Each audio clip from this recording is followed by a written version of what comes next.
ముఖ్యంగా ఈ రాష్ట్ర ప్రభుత్వ తీరు ఎట్లా ఉందంటే దొంగలు పడ్డాక 6 నెలల కుక్కలు మొరిగినట్టు ఇవాళ కేసీఆర్ గారు పొలం బాట పట్టిన తర్వాత కంటి తుడుపు చర్యలు ప్రారంభించారు. గతంలో కూడా మీరు చూశారు, కేఆర్ఎంబి ప్రాజెక్టులను కేంద్ర ప్రభుత్వానికి అప్పజెప్పి నిద్రపోతున్నటువంటి ఈ ప్రభుత్వాన్ని తట్టిలేపింది. ఉద్యమాల ద్వారా ఈ ప్రభుత్వాన్ని కళ్ళు తెరిపించింది బీఆర్ఎస్ పార్టీయే.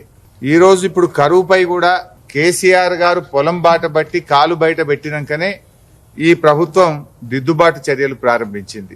మీరు చూస్తే నిన్న కాళేశ్వరం ప్రాజెక్టులో భాగంగా గాయత్రి పంప్ హౌస్ నుంచి వరద కాలువకు నీళ్లు విడుదల చేయడం జరిగింది.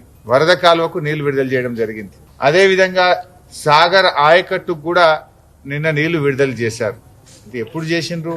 కేసీఆర్ గారు నల్గొండ జిల్లా పర్యటనకు బయలుదేరితే సాగర్ ఆయకట్టుకు నీళ్లు విడుదలైనాయి. 5వ తేదీ కేసీఆర్ గారు కరీంనగర్ పర్యటనకు బయలుదేరతారంటే ఈరోజు కాళేశ్వరంలోని గాయత్రి పంప్ హౌస్ ద్వారా వరద కాలువకు నీళ్లు విడుదలైనాయి. అంటే కేసీఆర్ గారి చర్యల వల్ల, బీఆర్ఎస్ పార్టీ పోరాటం వల్లనే ఇవాళ రైతులకు కొంత ఉపయోగం ఉంది. అంటే మేము బయలుపోతే ఈ నీళ్లు వచ్చిండేటి కావు కదా, మీరు ముందెందుకు చేయలేదు?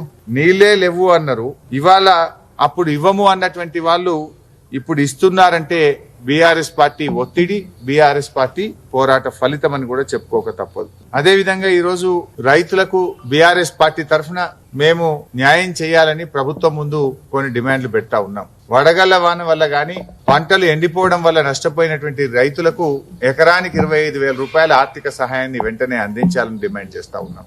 100 రోజుల్లో మీరు అమలు చేస్తామన్న హామీలన్నీ కూడా తక్షణమే అమలు చేసి రైతుల్ని కాపాడాలని చెప్పి మేము కోరుతా ఉన్నాం.